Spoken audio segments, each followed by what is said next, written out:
আসসালামু আলাইকুম প্রিয় আপু ভাইয়ারা, কেমন আছেন সবাই? আশা করছি আপনারা সবাই খুব ভালো আছেন। আলহামদুলিল্লাহ আমিও বেশ ভালো আছি। কাছে এবং দূরে, দেশ এবং দেশের বাইরে যে যেখান থেকে আজকের এই ভিডিওটি দেখছেন বা দেখবেন, সবার সুস্বাস্থ্য কামনা করে আমার আজকের এই ভিডিওটি শুরু করছি। ভিডিওটি সকাল সকালই শুরু করেছি, আর এই ভিডিওটি ছিল গতকালকের একটা ভিডিও। গত 2 দিন ভিডিও শেয়ার করতে পারিনি, কারণ শবে বরাত উপলক্ষে আপনাদের ভাইয়ার অফিস বন্ধ ছিল, তো সে বাসায় ছিল। আর বাসায় থাকলে তো আমার ভিডিও করা হয় না, সেটা তো আপনারা সবাই জানেন। তো বরাবরের মতো সকাল থেকেই আমি আমার কাজকর্মগুলো শুরু করছিলাম, আর একটু করে ক্যামেরা বন্দি করে রেখেছিলাম। এদিকে হচ্ছে ছাদের গাছগুলোকে পানি দিয়ে এসে এখন বারান্দার গাছগুলোকে পানি দিয়ে সেই সাথে পাখিদেরকে খাবার পানি দিয়ে নিব। এটা আমার প্রতিদিনের কাজ, সে কারণেই চেষ্টা করি আপনাদের সাথে একটু করে শেয়ার করার জন্য, যেহেতু এটা আমার প্রতিদিনের রুটিনের মধ্যে পড়ে। তো প্রতিটা গাছেই পানি দিয়ে নিয়েছি। আর এদিকে একটা গোলাপ ফুল ফুটেছিল, যেটা আমি খেয়াল করিনি। আজকে যখন দেখলাম ফুলটাকে ধরতে গিয়েছি, এদিকে দেখেন ফুলটা ঝরে পড়ে গেছে। তো যাই হোক, এই যে ফুলের মাথাটা আমি কেটে দিব, এতে করে নতুন যে ব্রাঞ্চ বের হবে সেখানেও হচ্ছে আমি নতুন নতুন ফুল পাবো। অনেকগুলো এরকম কেটে দিয়েছিলাম, যার কারণে নতুন কুশি বের হয়েছে। তো গাছগুলো এখনও রিপোর্টিং করতে পারিনি, কেন জানি না, আমার খুব বেশি অলসতা কাজ করছে। এত বেশি গাছ কিনেছিলাম এইবার, সবগুলা গাছ এবার প্রায় অনেকগুলো গাছই মরে গেছে, আর এই গাছগুলোও তো প্রায় শেষের দিকে। তো যাই হোক, দেখা যাক অলসতা কাজেই আবার আমি আমার আগের লাইফস্টাইলে ফিরতে পারি কি না। তো এদিকে হচ্ছে পাখিগুলোর অবস্থাও খুব খারাপ। এরা হচ্ছে ডিম দেয় কিন্তু বাচ্চা তোলে না, ডিমগুলো নষ্ট করে। আর একে দেখলাম যে 4টা ডিম ছিল, এখন দেখি 3টা, আরেকটা কোথায় গেছে জানি না। আপনারা আমার গোলা রুটি বানানো অনেক বেশি পছন্দ করেন, অনেকেই রেসিপিটা জানতে চেয়েছিলেন, তো সেই কারণে আজকে রেসিপি আকারে আপনাদের সাথে শেয়ার করে দিয়েছি। একদম ফুলকো সুন্দর নরম তুলতুলে রেসিপিটা আজকে আপনাদের সাথে শেয়ার করব আমি যেভাবে আসলে করে থাকি। তো আমি কিন্তু কোনো মেপে তারপর হচ্ছে রেসিপিটা করি না, আজকে মেপেই নিয়েছি। এখানে আমি 1.5 কাপ ময়দা নিয়েছি, যেটা হচ্ছে রাইস কুকারের যে পটটা থাকে সেই পট দিয়ে 1.5 কাপ নিয়েছি। এবং এটা দিয়ে হচ্ছে 1 কাপ পানি নিয়েছি, দেখতেই পাচ্ছেন 1 মগ। এইখানে প্রায় হাফ কেজির মতো সম্ভবত পানি হতে পারে, আমি জানি না, তবে এটা দিয়ে আমি 1 মগ পানি নিয়েছি। তো দেখতেই পাচ্ছেন পানিটা কিন্তু আমি একটু একটু করে দিচ্ছি, একেবারে কিন্তু দিয়ে দিচ্ছি না। আপনারা যদি যেটা দিয়ে হচ্ছে 1.5 কাপ পানি নেবেন, সেটা দিয়ে 1.5 কাপ পানি হচ্ছে আপনাদের লাগবে। যেহেতু 1 কাপ ময়দা যদি আপনারা নেন, সেই ক্ষেত্রে আপনাদেরকে 1 কাপ পানি প্রয়োজন হবে, বা তার একটু বেশিও লাগতে পারে। এটা আপনারা একটু হিসাব করে দিবেন। তো কতটুকু পানি লেগেছে আপনাদেরকে তো দেখিয়েই দিব। আমি কিন্তু এই বেটারটা খুব সুন্দর করে গুলে নিব, যাতে করে কোনো দলা দলা ভাব না থাকে। আর এই যে দেখেন আমার এইটুকু পানি বেঁচেছে। তো এইটা হচ্ছে আসলে নিজের কাছে আপনি কতটুকু পাতলা করবেন বা কতটুকু ঘন রাখতে চাচ্ছেন। অনেকেই গোলা রুটি বানাতে চান না, কারণ গোলা রুটি বানানো অনেক সময় লাগে। আর আপনার যদি একটু সময় নিয়ে গোলা রুটিটা বানাতে পারেন, তাহলে কিন্তু দেখা যাচ্ছে একবারে পারফেক্ট রুটির মতোই হবে। গোলা রুটি তৈরির জন্য কড়াইটা হচ্ছে মেন। তো আমি যেহেতু সবসময় এই কড়াইটাতে মাছ ভাজি করি, সে কারণে কড়াইটার অবস্থা এমন, কেউ বাজেভাবে নেবেন না। আসলে যেহেতু উপায় নেই, সে কারণেই দেখাতে হচ্ছে। এটার মধ্যেই আমি আমার রুটি ভাজা থেকে শুরু করে ভাজাভাজির যে কাজকর্মগুলো আছে সেইগুলাই করে থাকি। প্রতিটা গ্রাম অঞ্চলে দেখবেন এরকম একটা করে কড়াই থাকবেই। তো এইখানে আমি একটু তেল নিয়ে দেখা যাচ্ছে একটা কাপড়ের সাহায্যে এটা মুছে নিয়েছি। আপনারা ব্রাশের সাহায্যে অল্প করে তেল ব্রাশ করে নেবেন। এখন এই যে গলে রাখা ডোটা দেখতেই পাচ্ছেন কতটা পাতলা হয়েছে, দেওয়ার সাথে সাথে কিন্তু এমনিতেই ছড়ে যাবে। আপনারা যদি কড়াইটা একটু ঘুরিয়ে দেন, তারপরও দেখবেন ব্যাটারটা ছড়িয়ে গেছে। আমি চামিচের সাহায্যে একটু ছড়িয়ে দিচ্ছি।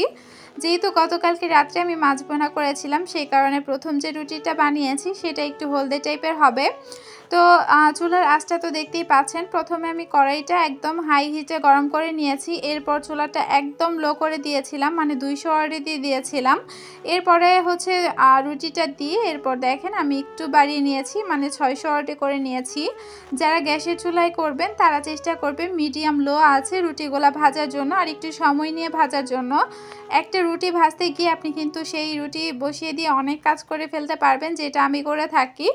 তো আমি খুব চেপে চেপে কিন্তু রুটিগুলো ভেজে নিয়েছি একদম রুটির মতো। তবে এই রুটিটা খেতে কিন্তু একটু সফট হয়। যদি আপনারা সেমাইয়ের সাথে খান তাহলে অসাধারণ লাগবে। তাছাড়া বিভিন্ন মাংসের ঝোল দিয়ে আপনারা খেতে পারেন। তো যাই হোক, এদিকে এই যে দেখতেই পাচ্ছেন আমি আরেকবার কিন্তু দিয়ে নিয়েছি। এই পর্যায়ে কিন্তু আমার তেল দেওয়ার প্রয়োজন পড়েনি, কারণ প্রথমবার যে তেলটা দিয়েছিলাম সেটার জন্যই কড়াইটা তেলতেলা। যদি আপনাদের কড়াইটা তেলতেলা না থাকে সেই ক্ষেত্রে আমি বলবো যে একটু তেল ব্রাশ করে নেবেন, সেই ক্ষেত্রে আর লেগে যাবে না। আর রুটিটা কিন্তু ডোটা যদি আপনারা পারফেক্ট করতে পারেন, রুটিটা কিন্তু এমনি থেকেই খোলা থেকে উঠে আসবে। ভিডিওর এই পর্যন্ত যারা যে আমার সাথে আছেন কিন্তু একটা লাইক দিতে ভুলে গেছেন, প্লিজ একটা লাইক দিয়ে দিবেন। আপনি যদি নতুন হয়ে থাকেন চাইলে আমার চ্যানেলটি সাবস্ক্রাইব করে পাশে থাকা বেল অপশনটি প্রেস করে অল অপশনটি সিলেক্ট করে দিবেন। এতে করে যখনই ভিডিও আপলোড করব নোটিফিকেশন পৌঁছে যাবে আপনার কাছে, আর আপনি আপনার সময় সুযোগ করে কিন্তু দেখে নিতে পারবেন। এই যে দেখেন কি সুন্দর রুটিটা কিন্তু ফুলে গেছে। আপনারা যদি একটা কাপড়ের সাহায্যে চেপে চেপে নেন অনেক বেশি সুন্দর হবে। আমি যতটুকু পেরেছি, মানে যতটুকু পারি ততটুকুই আপনাদেরকে বোঝানোর চেষ্টা করেছি। আমি জানি না কে কতটুকু বুঝতে পেরেছেন। তবে যে আপুরা আমার কাছে রেসিপিটা জানতে চেয়েছিলেন তারা একটু কমেন্টে জানিয়ে যাবেন রেসিপিটা আপনাদের কাছে কেমন লাগলো। এদিকে হচ্ছে অনেকেই জিজ্ঞেস করেছিলেন আমার বড় ছেলে কোথায় আছে। তো ওকে হচ্ছে বৃহস্পতিবারে নিয়ে এসেছিলাম মাদ্রাসা থেকে। তাকে গত 1 মাস হলো মাদ্রাসায় দিয়ে দিয়েছি, যেটা আমি ভিডিওতে শেয়ার করেছিলাম যে ওকে হচ্ছে মাদ্রাসায় দিয়ে দিয়েছি।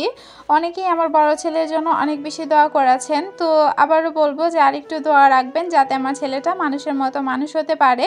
ওকে আর বাসায় রাখিনি, কারণ বুঝতেই তো পারছেন পরিবেশ ভালো না, সেই কারণে বোর্ডিংয়ে দিয়ে দিয়েছি। আর এই তো আমি 1.5 কাপ ময়দা দিয়ে এখানে 5টা গোলা রুটি তৈরি করেছি। আরেকটা হচ্ছে বাবু খেয়ে নিয়েছে।